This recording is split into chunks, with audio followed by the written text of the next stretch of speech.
अध्याय 3। जैसा कि फिलोसफी को मानने वाले लोग इसे मानते हैं, लोगों को अक्सर सबसे ज़्यादा पैसे की चाहत रखने और किसी भी चीज़ से ज़्यादा उसे प्यार करने के लिए बुरा भला कहा जाता है। लेकिन लोगों के लिए उस चीज़ से प्यार करना नेचुरल और ज़रूरी भी है, जो एक बिना थके प्रोटियस प्रोटियस की तरह हमेशा अपनी भटकती इच्छाओं या कई तरह की इच्छाओं को किसी भी चीज़ में बदलने के लिए तैयार रहती है। बाकी सब कुछ सिर्फ एक इच्छा, एक ज़रूरत को पूरा कर सकता है। खाना तभी अच्छा है जब आप भूखे हों। शराब, अगर आप उसका मज़ा ले सकें। ड्रग्स, अगर आप बीमार हैं। सर्दियों के लिए फर, जवानी के लिए प्यार वगैरह, ये सब सिर्फ तुलनात्मक रूप से अच्छे हैं। सिर्फ पैसा ही पूरी तरह से अच्छा है, क्योंकि यह सिर्फ किसी एक खास ज़रूरत की ठोस संतुष्टि नहीं है। यह सभी ज़रूरतों की एक एब्स्ट्रैक्ट संतुष्टि है। अगर किसी आदमी के पास अपनी दौलत है, तो उसे इसे उन कई बुराइयों और मुसीबतों से बचाने वाली एक दीवार की तरह देखना चाहिए जिनका वह सामना कर सकता है। उसे इसे नहीं समझाना चाहिए कि यह दुनिया उसे जो भी कुछ खुशी मिल सकती है, उसे पाने की इजाज़त दे रही है या उसे इस तरह से खर्च करने के लिए उसे मजबूर कर रही है। जो लोग जन्म से अमीर नहीं होते, लेकिन अपने टैलेंट का इस्तेमाल करके बड़ी दौलत बना लेते हैं, यही वे हमेशा यही सोचते हैं कि उनका टैलेंट ही उनका कैपिटल है, और जो पैसा उन्होंने कमाया है वह सिर्फ उन उस पर मिलने वाला इंटरेस्ट है। वे अपनी कमाई का कोई हिस्सा परमानेंट कैपिटल बनाने के लिए नहीं रखते, बल्कि अपना पैसा उतना ही खर्च करते हैं जितना उन्होंने कमाया था। इसलिए वे अक्सर गरीबी में पड़ जाते हैं। उनकी कमाई कम हो जाती है या पूरी तरह से ख़त्म हो जाती है, या तो इसलिए कि उनका टैलेंट पुराना हो जाने से ख़त्म हो जाता है, जैसा कि उदाहरण के लिए फ़ाइन आर्ट के मामले में अक्सर होता है, या फिर यह सिर्फ कुछ खास हालात में ही काम का था जो अब ख़त्म हो चुका है। जो लोग अपने हाथों की आम मेहनत पर जीते हैं, वे अगर वे चाहें तो अपनी कमाई का उसी तरह इस्तेमाल से कोई नहीं रोक सकता, क्योंकि क्योंकि उनके लिए स्किल का होने का कोई चांस नहीं है। अगर ऐसा होता भी है, तो उसकी वजह उनके साथी काम करने वालों का स्किल ले सकता है। इसके अलावा वे जिस तरह का काम करते हैं उसकी हमेशा डिमांड रहती है। बल्कि इसलिए कहावत बिल्कुल सच है, एक काम का काम सोने की खान होता है। इसलिए हर तरह के कलाकारों और प्रोफेशनल्स के साथ मामला काफ़ी अलग होता है, और यही वजह है कि उन्हें अच्छी सैलरी मिलती है। उन्हें अपनी कमाई से कैपिटल बनाना चाहिए, लेकिन वे लापरवाही से इससे सिर्फ इंटरेस्ट समझते हैं और बर्बाद हो जाते हैं। दूसरी ओर, जिन लोगों को विरासत में पैसा मिलता है, वे कम से कम कैपिटल और इंटरेस्ट में फ़र्क करना जानते हैं, और उनमें से ज़्यादातर अपने कैपिटल को सुरक्षित रखने की कोशिश करते हैं, न कि उस पर कब्जा करने की। बल्कि अगर वे कर सकते हैं, तो वे भविष्य की मुश्किलों से निपटने के लिए अपने इंटरेस्ट का कम से कम 8वां हिस्सा अलग रखते हैं। इस तरह उनमें से ज़्यादातर अपनी जगह बनाए रखते हैं। कैपिटल और इंटरेस्ट के बारे में ये कुछ बातें कमर्शियल लाइफ पर लागू नहीं होती, क्योंकि व्यापारी पैसे को सिर्फ एक पैसे को सिर्फ और फायदे का तरीका मानते हैं। जैसे एक कारीगर अपने औजारों को देखता है, इसलिए भले ही उनका कैपिटल पूरी तरह से उनकी अपनी मेहनत का नतीजा कर रहा हो, वे इसका इस्तेमाल करने करके इसके बचाने और बढ़ाने की कोशिश करें। इसलिए व्यापारी वर्ग के पास जितना धन है, उतना कहीं और नहीं। आमतौर पर यह देखा जाएगा कि जो लोग जानते हैं कि ज़रूरत और गरीबी क्या होती है, वे इससे बहुत कम डरते हैं, और इसलिए वे उन लोगों की तुलना में ज़्यादा फिजूल खर्ची करते हैं जो सिर्फ सुनी सुनाई बातों से गरीबी जानते हैं। जो लोग अच्छे हालात में पैदा हुए और पले बड़े हैं, वे आमतौर पर भविष्य को लेकर ज़्यादा सावधान रहते हैं। असल में उन लोगों की तुलना में ज़्यादा किफ़ायती होते हैं जो अच्छी किस्मत से अचानक गरीबी से अमीरी में आ गए हैं। ऐसा लगता है जैसे गरीबी असल में इतनी बुरी चीज़ नहीं थी जितनी दूर से दिखती है, लेकिन असली वजह यह है कि जो आदमी अमीरी की हालत में पैदा होता है, वह इसे ऐसी चीज़ समझने लगता है जिसके बिना वह हवा के बिना नहीं रह सकता। वह इसकी रक्षा अपनी ज़िंदगी की तरह करता है, और इसलिए वह आम तौर पर व्यवस्था, समझदारी और किफ़ायत पसंद करने वाला होता है। लेकिन जो आदमी गरीब हालत में पैदा हुआ है, वह इसे स्वाभाविक मानता है, और अगर किसी तरह उसे दौलत मिल भी जाए, तो वह इसे फालतू चीज़ मज़े करने या बाद बर्बाद करने वाली चीज़ समझता है, क्योंकि अगर यह ख़त्म हो जाती है तो वह पहले की तरह ही गुजारा कर सकता है, बस एक चिंता कम होगी। या जैसा कि शेक्सपियर ने हेनरी 6 में कहा है, इस कहावत को सत्य मानना चाहिए कि भिखारी अपने घोड़े पर सवार होकर उसे मार डालते हैं, लेकिन यह कहना चाहिए कि इस तरह के लोगों का पक्का और बहुत ज़्यादा भरोसा होता है, कुछ तो किस्मत पर, उन खास तरीकों पर उन्होंने जिन्होंने उन्हें पहली ही जरूरत और गरीबी से बाहर निकाला। यह भरोसा सिर्फ दिमाग का ही नहीं बल्कि दिल का भी होता है, और इसलिए वे अमीर अमीर पैदा हुए हैं। अ- अमीर पैदा हुए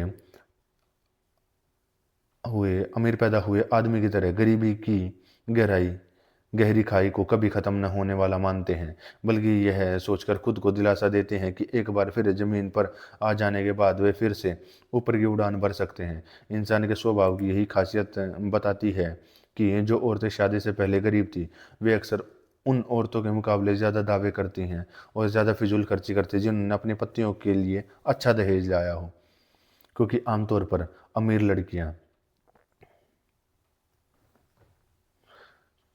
अमीर लड़कियां अपने साथ न सिर्फ दौलत लाती हैं बल्कि उसे बचाने की ज़्यादा चाहत, बल्कि गरीब लड़कियों के मुकाबले ज़्यादा विरासत में मिली आदत भी लाती हैं। अगर किसी को इस बात की सच्चाई पर शक है तो वह सोचता है यह ठीक उल्टा है, तो उसे एरिस्टो के पहले स्टायर में अपनी बात के लिए सबूत मिलेगा।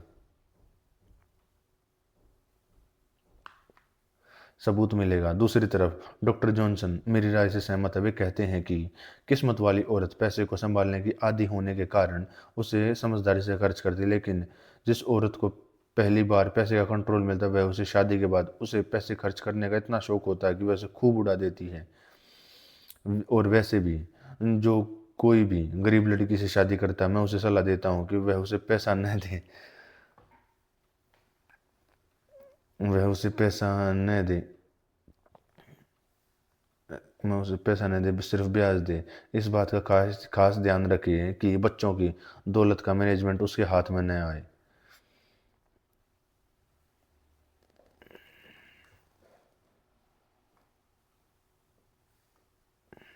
उसके हाथ में न आए। मुझे बिल्कुल नहीं लगता कि मैं किसी टॉपिक पर बात कर रहा हूँ जिसका जिक्र करना मेरे लिए सही नहीं है। जब मैं लोगों को सलाह देता हूँ कि वे अपनी कमाई या विरासत में मिली चीज़ों का संभाल कर रखें, क्योंकि ज़िंदगी की शुरुआत उतने उतने से करना जिससे कोई इंडिपेंडेंट बन सके, यानी बिना किसी काम किए आराम से रह सके, भले ही उसके पास अपने लिए परिवार के लिए बस इतना ही हो। एक ऐसा फ़ायदा जिससे कम नहीं करके आंका जा सकता है, क्योंकि इसका मतलब है गरीबी की उस पुरानी बीमारी से छूट और इम्यूनिटी जो इंसान की जरूरी इंसान की ज़िंदगी पर प्लेग की तरह हावी हो जाती है। यह उस ज़बरदस्ती की मेहनत से आज़ादी है जो हर इंसान की नेचुरल किस्मत है। सिर्फ ऐसी अच्छी किस्मत में ही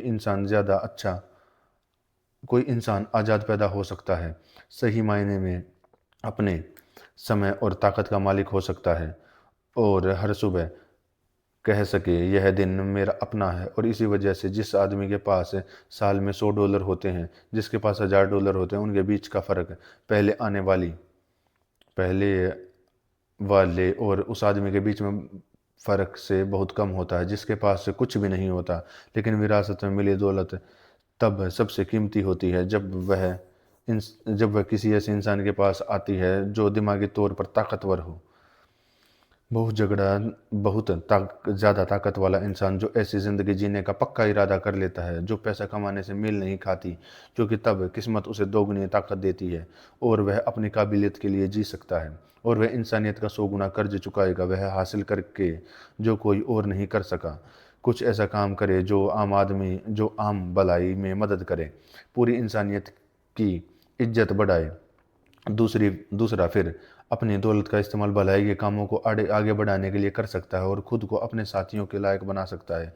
लेकिन जो आदमी इनमें से कुछ भी नहीं करता, जो इन्हें इन्हें करने की कोशिश भी नहीं करता, जो ज्ञान की किसी भी ब्रांच की बेसिक बातें सीखने की कोशिश भी नहीं करता ताकि वह कम से कम उसे बढ़ावा देने के लिए जो कर सकता है वह कर सके, ऐसा व्यक्ति जो धन दौलत में पैदा हुआ वह केवल आलसी और समय का चोर है। घटिया इंसान वह खुश भी नहीं रहेगा, क्योंकि उसके मामले में ज़रूरत से छूट उसे इंसानी दुख की दूसरी हद बोरियत तक ले जाती है, जो उसके लिए इतनी बड़ी शहादत है कि अगर गरीबी ने उसे हर कुछ करने को दिया होता तो वह बेहतर होता। और जब वह बोर होता है तो वह बहुत ज़्यादा खर्च करने लगता है और इस तरह वह फ़ायदा खो देता है जिससे वह लायक नहीं था।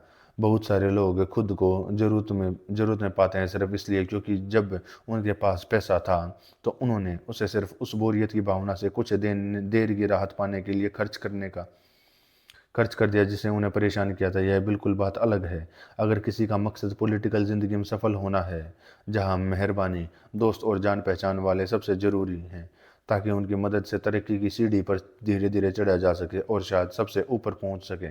इस तरह की ज़िंदगी में बिना एक पैसा दिए दुनिया में रहना कहीं बेहतर है। और अगर कोई अमीर घराने का नहीं है लेकिन कुछ टैलेंटेड आदमी है तो उसके लिए पूरी तरह से कंगाल होना फ़ायदेमंद होगा, क्योंकि हर कोई अपने साथियों के साथ आमतौर पर मिलने जुलने में सबसे ज़्यादा यही चाहता है कि उन्हें खुद से कमतर साबित किया जाए। और पॉलिटिक्स में तो यह बात और भी ज़्यादा सच है।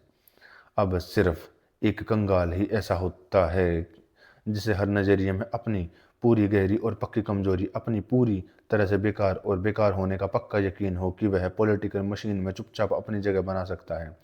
वही अकेला है जो काफ़ी झुक सकता है और ज़रूरत पड़ने पर मुंह के बल भी गिर सकता है। वही हर चीज़ को मान सकता है और उस पर हंस सकता है। वही काबिलियत की पूरी बेकारियत को जानता है। वही अपने सबसे ऊंची आवाज़ और सबसे बिंदास टाइप का इस्तेमाल कर सकता है जब भी उसे उन लोगों के बारे में बोलना या लिखना होता है जो उसके ऊपर है या किसी असरदार पद पर हैं और वे थोड़ी बहुत लिखा पढ़ी करते हैं तो जब उसे एक मास्टरपीस मानकर तारीफ करने को तैयार रहता है। वही अकेला भीख मांगना जानता है और इसलिए जब वह मुश्किल से अपने बचपन से बाहर निकलता है तो वह उस छिपे हुए रहस्य पर बड़ा पुजारी बन जाता है जिसे गोयथे ने सामने लाया है। उबर घिनौना है, किसी ने शिकायत नहीं की क्योंकि वह शक्तिशाली है। कोई भी आपको जो कुछ भी कहे, छोटे लक्ष्यों को की शिकायत करने का कोई फ़ायदा नहीं है क्योंकि लोग चाहे कुछ भी कहें वे दुनिया पर राज करते हैं। दूसरी तरफ जो आदमी गुजारे के लिए काफ़ी पैसे लेकर पैदा होता है वह आमतौर पर कुछ हद तक आज़ाद ख्यालों का होता है। उसे अपने सिर ऊंचा रखने की आदत होती है। उसने भिखारियों वाली सारी कलाएं नहीं सीखी होती। शायद वह अपने पास कुछ टैलेंट होने का थोड़ा बहुत घमंड भी कर लेता है जो जैसा कि उसे पता होना चाहिए, फिर भी कभी भी दब्बूपन से मुकाबला नहीं कर सकता। आखिर में वह उन लोगों की कमजोरी को पहचानने लगता है जो उसके ऊपर रखे जाते हैं और जब वे उसे बेइज्जत करने की कोशिश करते हैं तो वह जिद्दी और शर्मिला हो जाता है। दुनिया में आगे बढ़ने का यह तरीका नहीं है। नहीं, ऐसा आदमी कम से कम वोल्टेयर की इस राय को मान तो सकता है, हमारे पास जीने के लिए सिर्फ 2 दिन हैं। उन्हें घटिया बदमाशों के आगे झुकने में बर्बाद करना सही नहीं है। लेकिन अफसोस, मैं यह भी बता दूं कि घटिया बदमाश एक ऐसी खूबी है जो बहुत सारे लोगों में पाई जाती है। जुवेनल कहते हैं, अगर आपकी गरीबी आपकी प्रतिभा से ज़्यादा है तो आगे बढ़ना मुश्किल है। जिनके गुणों में बाधा आती है वे आसानी से उबर नहीं पाते। घर में हालात बुरा बहुत ख़राब है। यह बात पॉलिटिकल और सोशल एम्बिशन के बजाय आर्ट और लिटरेचर के करियर पर ज़्यादा लागू होती है। पत्नी और बच्चों को मैंने आदमी की दौलत में नहीं गिना, बल्कि वह तो उनके पास है। इस कैटेगरी में दोस्तों को शामिल करना ज़्यादा आसान होगा, लेकिन आदमी के दोस्त उसके उतने ही हैं जितने वह खुद उनके। अध्याय 4।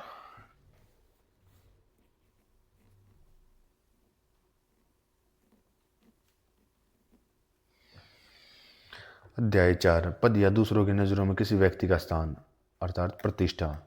इंसानी फितरत की एक अजीब कमजोरी की वह की वजह से लोग आमतौर पर दूसरों की उनके बारे में बनी राय के बारे में बहुत ज़्यादा सोचते हैं। हालांकि जरा सी भी सोच से पता चल जाएगा कि यह राय, चाहे जो भी हो, अपने आप में खुशी के लिए ज़रूरी नहीं है। इसलिए यह समझना मुश्किल है कि जब कोई देखता है कि दूसरे लोग उसके बारे में अच्छी राय रखते हैं या उसके घमंड को बढ़ाने वाली कोई बात कहते हैं तो उसे इतनी खुशी क्यों होती है।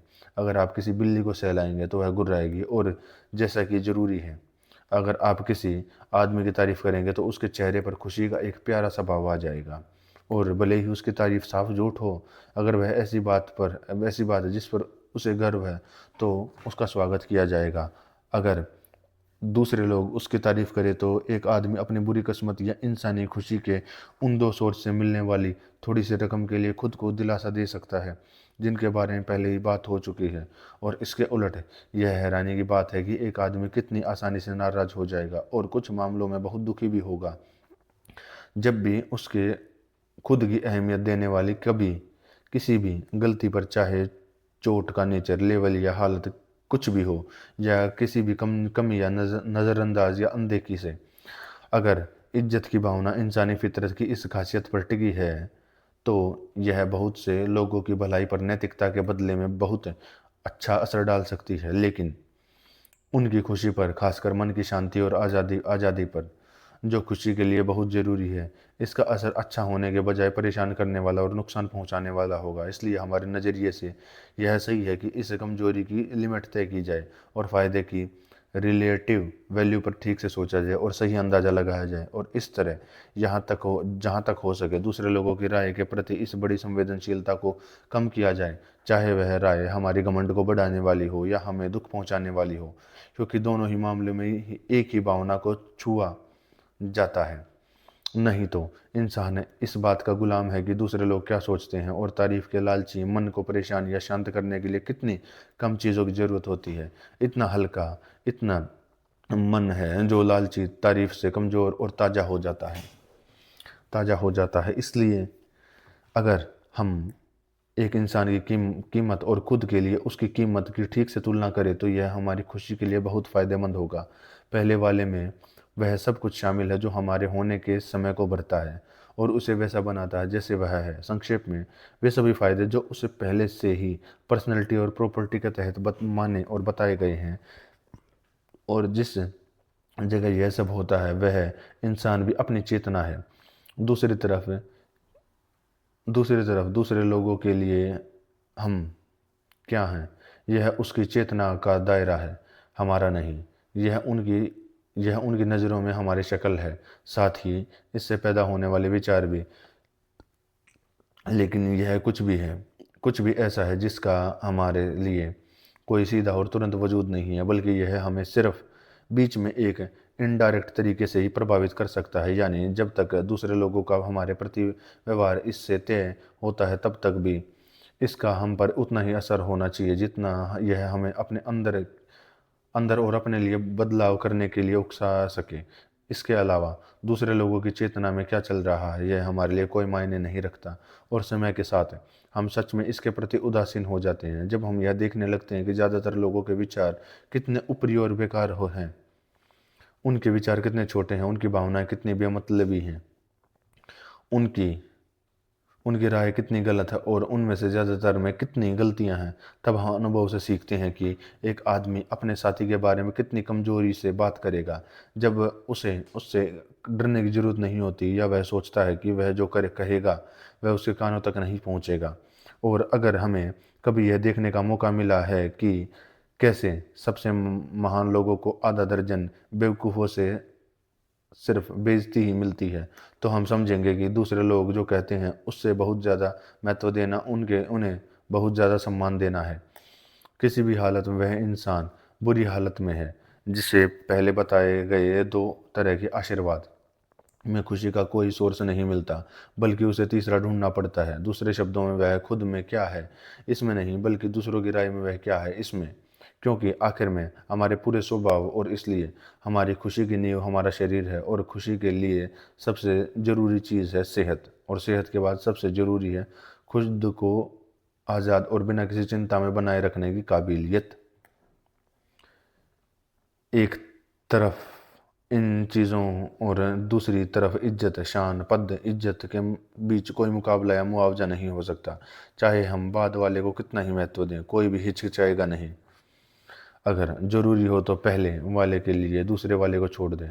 हमें इस सीधी सी बात को समय पर पहचान कर अपनी खुशी में बहुत ज़्यादा इजाफा करना चाहिए कि हर इंसान का मुख्य और असली वजूद उसकी अपनी स्किन में है, न कि दूसरे लोगों की राय में। और और हमारे लिए इसलिए हमारी पर्सनल ज़िंदगी में असली हालात, हेल्थ, नेचर, कैपेसिटी, इनकम, पत्नी, बच्चे, दोस्त, घर, हमारी खुशी के लिए दूसरे लोग हमारे बारे में क्या सोचते हैं, उससे 100 गुना ज़्यादा ज़रूरी है, नहीं तो हम दुखी रहेंगे।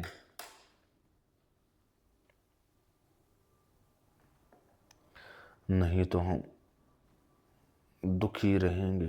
और अगर लोग इस बारे में जोर देते हैं कि इज्जत अनजान से भी प्यारी है, तो उनका मतलब, असल मतलब यह है कि वजूद और भलाई दूसरे लोगों की राय के सामने कुछ भी नहीं है।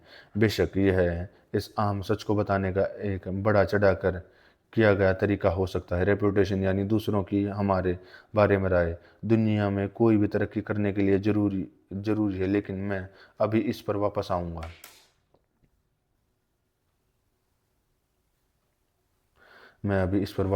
जब हम देखते हैं कि इंसान लगभग हर वो चीज़ पाने के लिए अपनी ज़िंदगी लगा देता है जिसमें कोई कसर नहीं छोड़ता, इस प्रोसेस में हज़ारों मुश्किलों और ख़तरों का सामना करता है, और आखिर में उसका कोई और मकसद नहीं होता सिवाय दूसरों की नज़र में खुद को ऊपर उठाने के।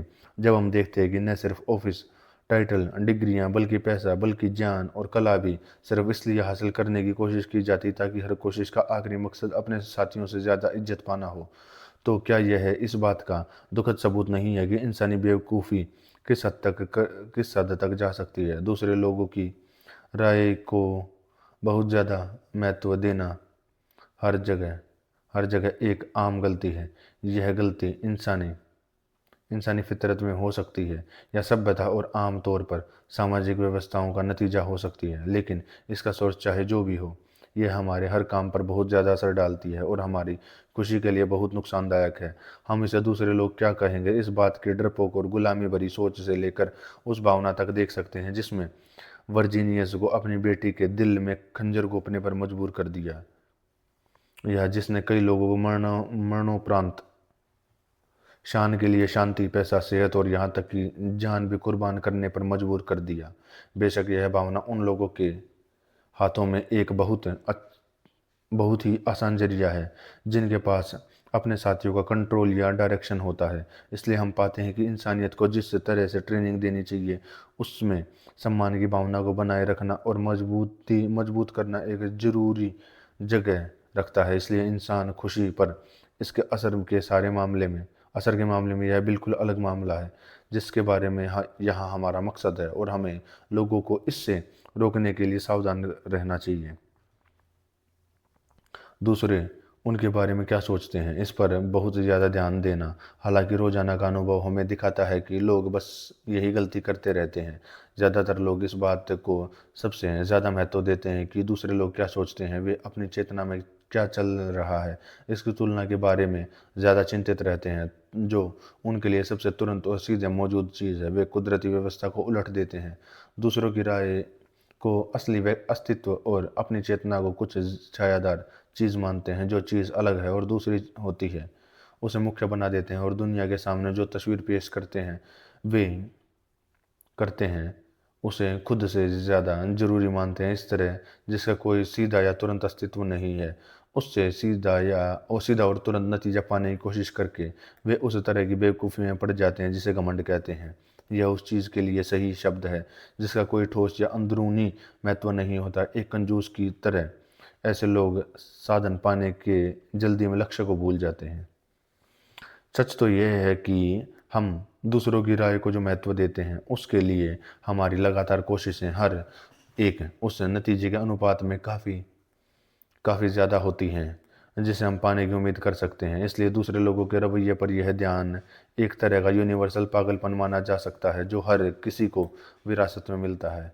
हम जो कुछ भी करते हैं उसमें लगभग पहली चीज़ जो हम सोचते हैं वह यह है कि लोग क्या कहेंगे, और ज़िंदगी की लगभग आधी परेशानियाँ इसी चिंता से जुड़ी होती हैं। आधी परेशानियाँ इसी चीज़ से जुड़ी हो हो सकती हैं। यह चिंता ही उस सारे सेल्फ इम्पोर्टेंस की भावना की जड़ में है जिसे अक्सर इसलिए कमा कर जाता है क्योंकि यह बहुत ज़्यादा सेंसिटिव है।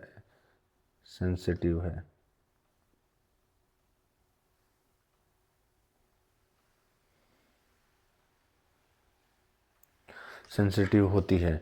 यह इस बात की चिंता है कि दूसरे क्या कहेंगे। जो हमारे सारे घमंड और दिखावे जो हमारे सारे घमंड और दिखावे हाँ, हमारे सारे घमंड और अकड़ के पीछे भी है। इसके बिना जो लग्जरी मौजूद है उसका 10वां हिस्सा भी नहीं रहेगा। हर तरह का घमंड, पॉइंट ओनर और पंचिकलो, चाहे वे कितने भी अलग अलग तरह के दायरे के हों, असल में बस यही है, इस बात की चिंता कि दूसरे क्या कहेंगे और इसके लिए क्या क्या कुर्बानियाँ देनी पड़ती हैं। इसे एक बच्चे में भी देखा जा सकता है, और हालांकि यह ज़िंदगी के हर दौर में होता है। यह उम्र में सबसे ज़्यादा होता है, क्योंकि सब सेंसुअल प्लेजर की काबिलियत ख़त्म हो जाती है, तो घमंड और गर्व के पास अपना दबदबा बांटने के लिए सिर्फ लालच ही बचता है। शायद फ्रांसीसी लोग इस भावना का सबसे अच्छा उदाहरण है, और उनके बीच एक रेगुलर महामारी है जो कभी कभी सबसे बेतुकी महत्वाकांक्षा में या एक बेतुके तरह के नेशनल घमंड और सबसे बेशर्म से की बघारने में दिखाई देती है। हालांकि वे अपने ही फायदे को नाकाम कर देते हैं, क्योंकि दूसरे लोग उनका मजाक उड़ाते हैं और उन्हें ला ग्रैंड नेशन कहते हैं। दूसरे लोगों की राय के लिए इस अजीब और बहुत बहुत ज़्यादा सम्मान को खास तौर पर दिखाने के लिए मैं 31 मार्च 1840 के टाइम्स का एक हिस्सा लेना चाहता हूं, जिसमें थॉमस विक्स नाम के एक ट्रेनी को फांसी दिए जाने की पूरी जानकारी दी गई है, जिसने बदले की भावना से अपने मालिक की हत्या कर दी थी। यहाँ हमारे पास बहुत ही अजीब हालात और एक अनोखा किरदार है। हालांकि यह है हमारे मकसद के लिए बहुत सही है, और ये सब मिलकर इस बेवकूफ़ी की एक चौंकाने वाली तस्वीर देते हैं जो इंसानी फितरत में इतनी गहराई से जमी हुई है, और हमें इस बात का सही अंदाज़ा लगाने में मदद करते हैं कि यह किस हद तक जाएगी। रिपोर्ट कहती है कि फांसी की सुबह रेवरेंड ऑर्डिनरी सुबह सुबह उसके पास आ गए थे, लेकिन विक्स शांत स्वभाव के होने के अलावा उसकी सेवा में कोई दिलचस्पी नहीं दिखा रहा था। ऐसा लग रहा था कि वह बस दर्शकों के सामने अपनी शर्मनाक मौत को बहादुरी से साबित करने के लिए बेचैन था। जुलूस में विक्स फुर्ती से अपनी सही जगह पर आ गया, और जैसे ही वह चैपल यार्ड में दाखिल हुआ, उसने इतनी जोर से कहा कि उसके पास आसपास के कई लोग सुन सकते थे। अब जैसा कि डॉक्टर डोड ने कहा था, मैं जल्द ही बड़ा राज जान जाऊंगा। फांसी के तख्ते पर पहुंचकर वह बेचारा बिना किसी मदद के नीचे चढ़ गया, और जब वह बीच में पहुंचा तो दर्शकों ने 2 बार झुककर सलाम किया, जिससे नीचे खड़ी बेबस भीड़ में से जोरदार तालियां बज उठी। यह इस बात का एक शानदार उदाहरण है कि किसी एक आदमी जिसकी आंखों के सामने सबसे भयानक मौत हो और उसके बाद हमेशा के लिए मौत हो, वह सिर्फ इस बात की परवाह करेगा कि वह अब देखने वालों की भीड़ पर क्या असर डालता है और उनके दिमाग में क्या राय छोड़ता है। लेकोम्टे के मामले में कुछ ऐसा ऐसा हुआ था, जिसे 1840 में फ्रैंकफर्ट में राजा की जान लेने की कोशिश के लिए फांसी दी गई थी।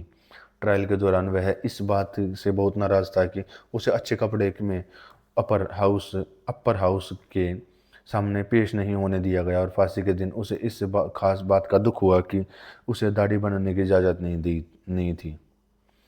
ऐसा सिर्फ हाल के ही दिनों में नहीं हुआ था। माटेओ एलेमन ने अपने मशहूर रोमांस जुजमेन डे एल्फराचे के इंट्रोडक्शन में हमें बताया कि कई दीवाने अपराधी अपने आखिरी घंटे दूसरों की भलाई के लगाने के बजाय उनकी आत्माएं, जैसा कि उन्हें करना चाहिए था, फांसी के तख्ते से दिए जाने वाले भाषण को तैयार करने और याद करने के मकसद से इस काम को नज़रअंदाज कर देती है। मैं इन बहुत बुरे मामलों को अपनी बात का सबसे अच्छा उदाहरण मानता हूँ, क्योंकि ये हमें अपने स्वभाव की बड़ी झलक देते हैं। हम हम सभी की चिंताएं, हमारी परेशानियाँ, बेचैनी और कड़ी मेहनत है शायद ज़्यादातर मामलों में इस बात पर निर्भर करती है कि दूसरे लोग क्या कहेंगे, और इस मामले में हम भी उतने ही बेवकूफ़ हैं जितने वे बेचारे अपराधी। जलन और नफरत का भी अक्सर एक ही सोर्स होता है।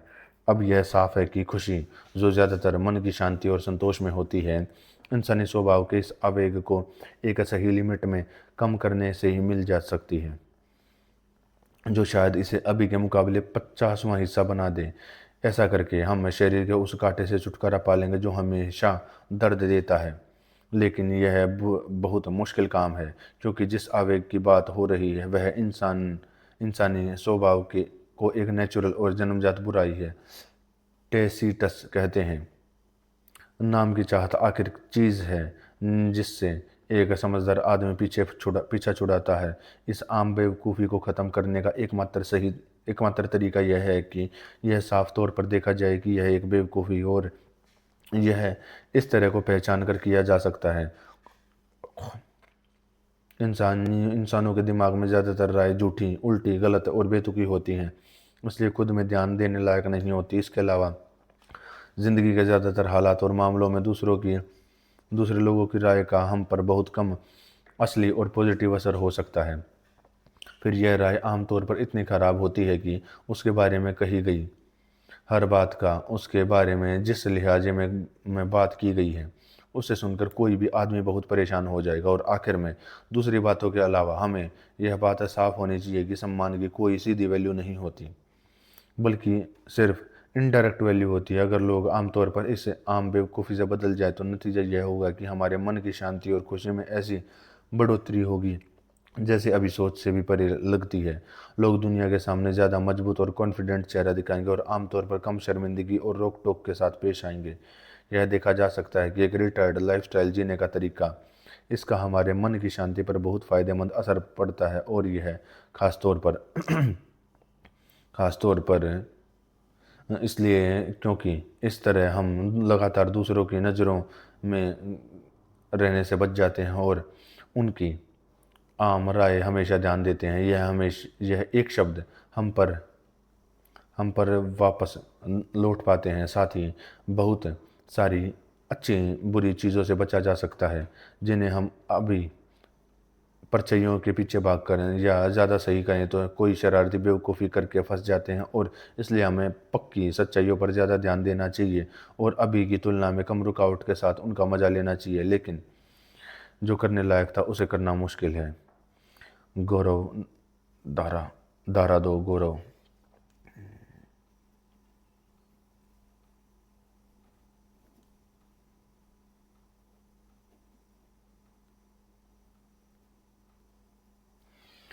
धारा दो गौरव। हमारा स्वभाव की हमारे स्वभाव की जिस बेवकूफ़ी पर हम बात कर रहे हैं उसे तीन चीज़ें निकलती है: एम्बिशन, घमंड और घमंड। इन दोनों में फ़र्क यह है कि घमंड किसी खास मामले में अपनी सबसे बड़ी काबिलियत का पक्का यकीन है, जबकि घमंड दूसरों में ऐसे यकीन जगाने की इच्छा है। और इसके साथ आमतौर पर यह छिपी हुई उम्मीद भी होती है कि आखिर में खुद भी वैसा यकीन पा लिया जाए। अंदर घमंड से काम करता है, यह खुद की सीधी तारीफ है। घमंड इस तारीफ एक इनडायरेक्टली बाहर से पहुंचने की इच्छा है। इसलिए हम देखते हैं कि घमंडी लोग बातूनी, घमंडी और चुप होने वाले होते हैं। लेकिन घमंडी इंसान को यह पता होना चाहिए कि दूसरों की अच्छी राय, जिसके लिए वह कोशिश करता है, बोलने के बजाय लगातार चुप रहने से ज़्यादा आसानी से और पक्का मिल सकती है। भले ही उसके पास कहने के लिए बहुत अच्छी बातें हों, लेकिन जो कोई भी घमंड दिखाना चाहता है वह घमंडी आदमी नहीं, लेकिन उसे जल्द ही हर दूसरे माने हुए नेचर की तरह के हर नेचर भी छोड़ना होगा। सिर्फ सबसे अच्छी कीमत और खासियत अहमियत का पक्का पक्का यकीन ही इंसान को सही मायने में घमंडी बनाता है।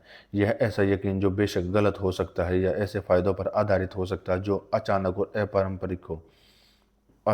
पारंपरिक हो, फिर भी घमंड इन सब के बावजूद कम घमंड नहीं है जब तक वह सच में मौजूद हो। क्योंकि घमंड इस पर यकीन पर आधारित होता है, इसलिए वह हर दूसरे जान की तरह ही होता है, क्योंकि यह हमारे अपने कंट्रोल में नहीं होता।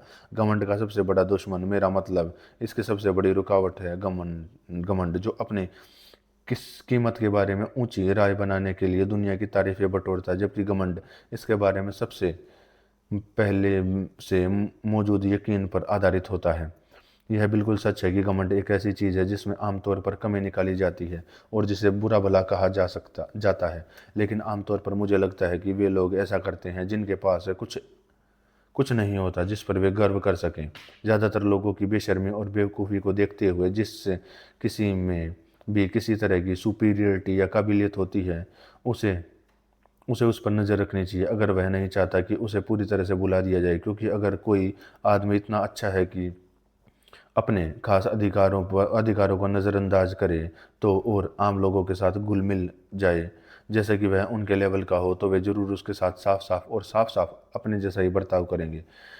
यह एक सलाह है जो मैं ख़ास तौर पर उन लोगों को दूंगा जिनकी सुपीरियरिटी सबसे ऊंची किस्म की है। असली सुपीरियरिटी मेरा मतलब है पूरी तरह से पर्सनल नेचर, जो ऑर्डर और टाइटल की तरह हर पल आँख या कान को पसंद नहीं आ सकती। नहीं तो उन्हें लगेगा कि जान पहचान से नफरत पैदा होती है, या जैसा कि रोमन कहते थे, सरमिनवरम, गुलाम के साथ मजाक करो और वह जल्द ही अपनी एडी दिखा देगा। यह एक बहुत अच्छी अरबी कहावत है और हमें होरेस की कही बात भी नज़रअंदाज नहीं करनी चाहिए। गर्व करो और योग्यता से प्राप्त करो। जिस शोहरत के तुम हकदार हो उसे हड़प लो। बेशक जब शर्म को एक अच्छा गुण बनाया गया तो यह बेवकूफ़ों के लिए बहुत फ़ायदेमंद बात थी, क्योंकि हर क्योंकि हर किसी को उम्मीद की जाती है कि वह अपने बारे में ऐसी बात कहे जैसे वह बेवकूफ़ हो। सच में एक केवल गिरना है, क्योंकि ऐसा लगता है कि जैसे दुनिया में सिर्फ बेवकूफ़ी है। सबसे सस्ता घमंड देश का घमंड है, क्योंकि अगर कोई आदमी अपने देश पर घमंड करता है तो इसका मतलब उसमें कोई सबसे सबसे सस्ता घमंड देश का घमंड है, क्योंकि अगर कोई आदमी ऐसा घमंड देश का घमंड करता है तो इसका मतलब उसमें कोई अपनी खूबी नहीं है जिस पर वह गर्व सके। नहीं तो उस खूबियों का उसे उन खूबियों का सहारा नहीं मिलता जो उसके लाखों साथियों में है।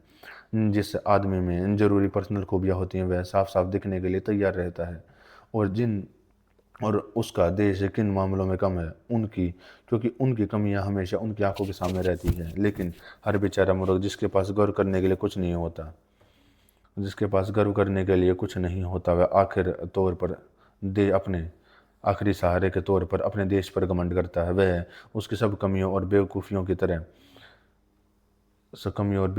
की तरह बचाव के लिए तैयार रहता है। इस तरह अपनी कमियों की भरपाई करता है। उदाहरण के लिए, अगर आप इंग्लिश देश की बेवकूफ़ी भरी घटिया सोच के बारे में उससे नफरत के साथ बात करते हैं जिसका वह हकदार है, तो आपको 50 में से मुश्किल से एक अंग्रेज इससे सहमत मिलेगा आपके साथ।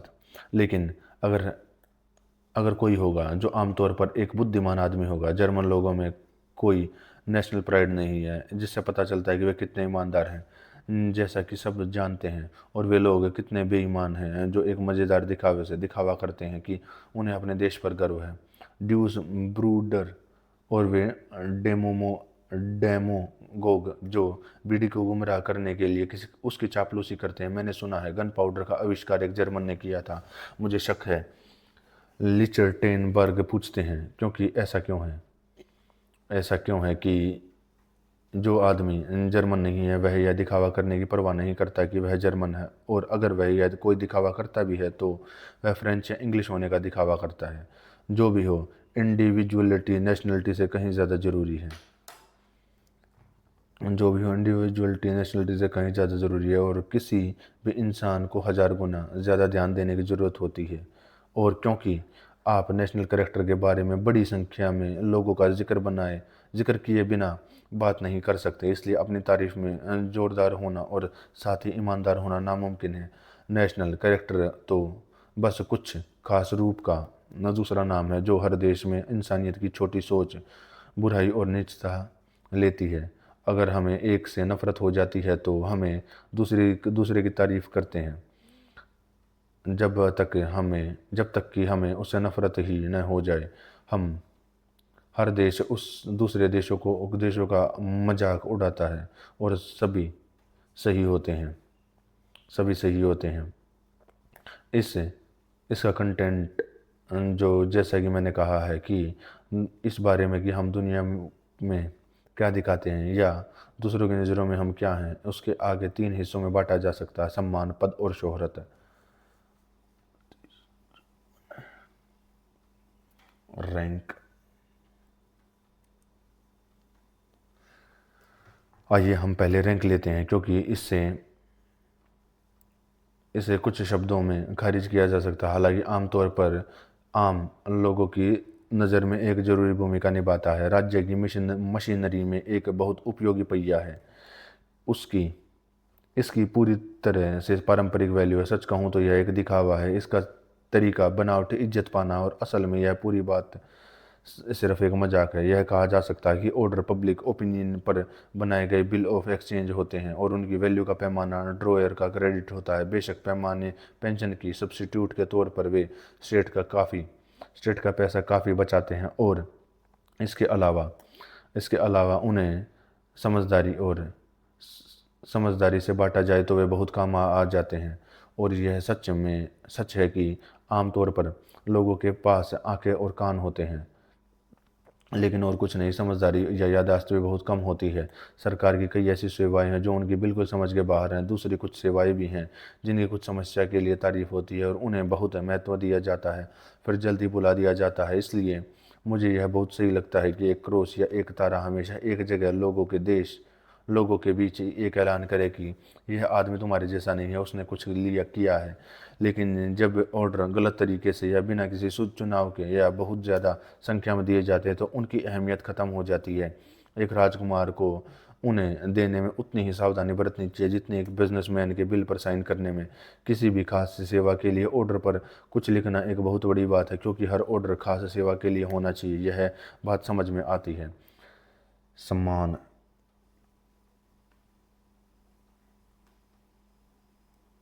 सम्मान सम्मान रैंक से कहीं बड़ा सवाल है। इस पर चर्चा करना ज़्यादा मुश्किल है। आइए इसे डिफाइन करने की कोशिश शुरू करें। अगर मैं कहूँ कि ऑनरी बाहरी ज़मीर है और ज़मीर अंदर का सम्मान है, तो बेशक बहुत से लोग मानेंगे, लेकिन ऐसी परिभाषा में असलियत में ज़्यादा दिखावा होगा और एक यह शायद ही मामले की जड़ तक पहुंच पाएगी। मैं यह कहना पसंद करूंगा कि ओनर अपने ऑब्जेक्टिव साइड में दूसरे लोगों की हमारी काबिलियत के बारे में राय है, अपने सब्जेक्टिव साइड में वह यह सम्मान है जो हम इस राय को देते हैं। दूसरे नज़रिए से ओनर वाला आदमी होने का मतलब है अक्सर एक बहुत अच्छा, लेकिन किसी भी तरह से पूरी तरह से नैतिक असर डालना। इज्जत और शर्म की भावनाएं हर उस आदमी में होती हैं जो पूरी तरह से बिगड़ा हुआ नहीं है, और इज्जत को हर खास तरह तरह तौर पर कीमत चीज़ माना जाता है। इसका कारण यह है कि अकेले एक आदमी बहुत कम कर सकता है। वह एक सुनसान द्वीप पर रॉबिन्सन क्रूसो जैसा है। सिर्फ समाज में ही आदमी की ताकतें पूरी तरह से काम कर सकती हैं। उसे यह बहुत जल्द पता चल जाता है जब उसकी चेतना विकसित होने लगती है और उसके अंदर समाज एक उपयोगी सदस्य माने जाने की इच्छा पैदा करता है, यानी एक आम जो एक आदमी के तौर पर अपनी भूमिका निभाने में सक्षम है, जिसमें सामाजिक जीवन के फायदों का अधिकार मिल सके। अब एक उपयोगी व्यक्ति बनने के लिए समाज का समाज का सदस्य होने के नाते उसे दो काम करने चाहिए। पहला वह है जो हर किसी को हर जगह करने की उम्मीद की जाती है, और दूसरा दुनिया में उसकी अपनी खास जगह की क्या मांग की और ज़रूरत है। लेकिन एक आदमी को जल्दी पता चल जाता है कि उसका सब कुछ उसके काम का होने पर निर्भर करता है, अपनी राय में नहीं बल्कि दूसरों की राय में, और इसलिए वह दुनिया पर अच्छा असर डालने की पूरी कोशिश करता है जिसे वह जितना ज़्यादा महत्व देता है। इसलिए इंसानी स्वभाव की यह पुरानी और जन्मजात खासियत है जिसे सम्मान की भावना या दूसरी पहलू में शर्म की भावना वेरेकुंडिया कहा जाता है।